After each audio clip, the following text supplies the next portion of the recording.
Welcome back to Cooking with Family. இந்த வீடியோவை like பண்ணுங்க, சப்ஸ்கிரைப் பண்ணுங்க, மறக்காம பெல் ஐகானையும் பிரஸ் பண்ணுங்க.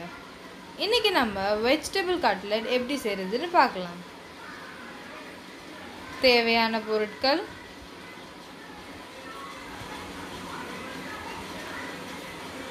மைதா 2 ஸ்பூன்,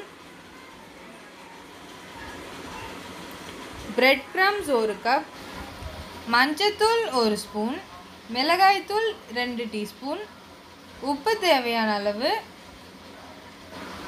இஞ்சி பூண்டு விழுது 1 ஸ்பூன், கரம் மசாலா 1 ஸ்பூன், சீரகம் பவுடர் 1 ஸ்பூன், எண்ணெய் தேவையான அளவு, 2 வெங்காயம்,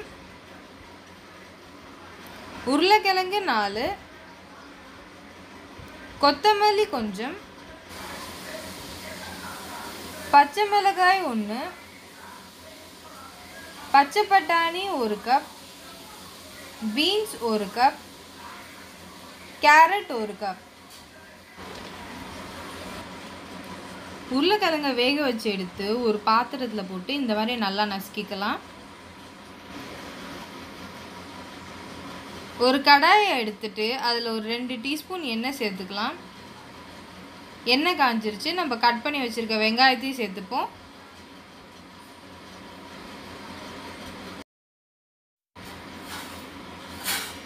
நம்ம கட் பண்ணி வச்சுருக்க பச்சை மிளகாவையும் சேர்த்துப்போம். இஞ்சி பூண்டு விழுது சேர்த்துக்கலாம். நல்லா பச்சை வாசனை போகிற வரைக்கும் நல்லா வேக விடுவோம். இப்போது நம்ம கட் பண்ணி வச்சுருக்க கேரட், பீன்ஸ், அப்புறம் பட்டாணி இந்த 3த்தையும் சேர்த்து நல்லா கிண்டலாம்.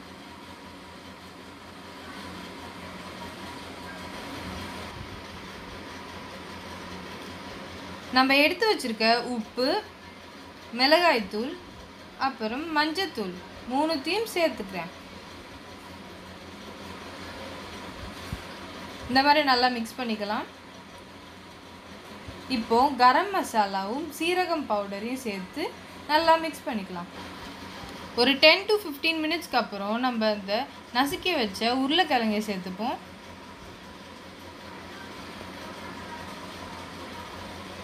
இந்த உருளைக்கிழங்கும் மிச்ச காய்கறியும் நல்லா மிக்ஸ் பண்ணிக்கலாம். அப்போ தான் அந்த மசாலா எல்லாம் நல்லா சேரும்.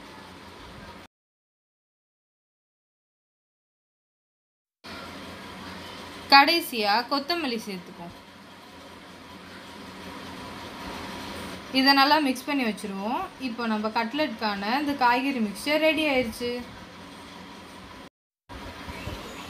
அடுத்து ஒரு கப் எடுத்து 2 ஸ்பூன் மைதா சேர்த்துப்போம். அதில் ஒரு 4 to 5 டீஸ்பூன் தண்ணி சேர்த்து நல்லா மிக்ஸ் பண்ணிக்கலாம். இந்த மாதிரி இதை ஒரு பால் மாதிரி உருட்டிட்டு மசால் வடைக்கு தட்டுற மாதிரி தட்டி எடுத்துப்போம். அந்த மைதா மாவில் தண்ணி கலந்த லிக்விட் இருக்கும், அதுலேயும் டிப் பண்ணி எடுத்துப்போம். எடுத்து இந்த பிரெட் கிரம்ஸ் மேலே இந்த மாதிரி வச்சு நல்லா ரோல் பண்ணுவோம். இந்த மாதிரி எல்லாத்தையும் ரெடி பண்ணலாம். நம்ம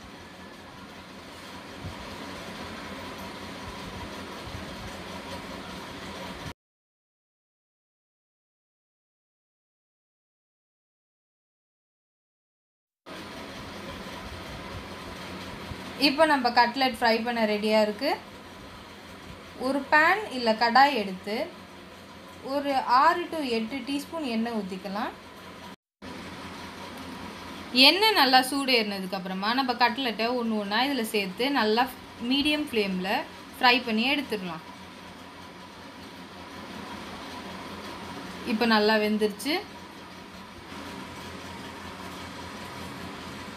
இந்த ஃப்ரை பண்ண கட்லெட்டை ஒரு டிஷ்யூவில் எடுத்து வச்சுக்கலாம். இந்த ரெசிபியை நீங்கள் வீட்டில் ட்ரை பண்ணி பார்த்துட்டு உங்கள் ஸ்டோரி எங்கள் கமெண்ட் பாக்ஸில் ஷேர் பண்ணுங்கள். இந்த வீடியோ உங்களுக்கு பிடிச்சிருந்தா லைக் பண்ணுங்கள், ஷேர் பண்ணுங்கள், மறக்காமல் subscribe to cooking with family.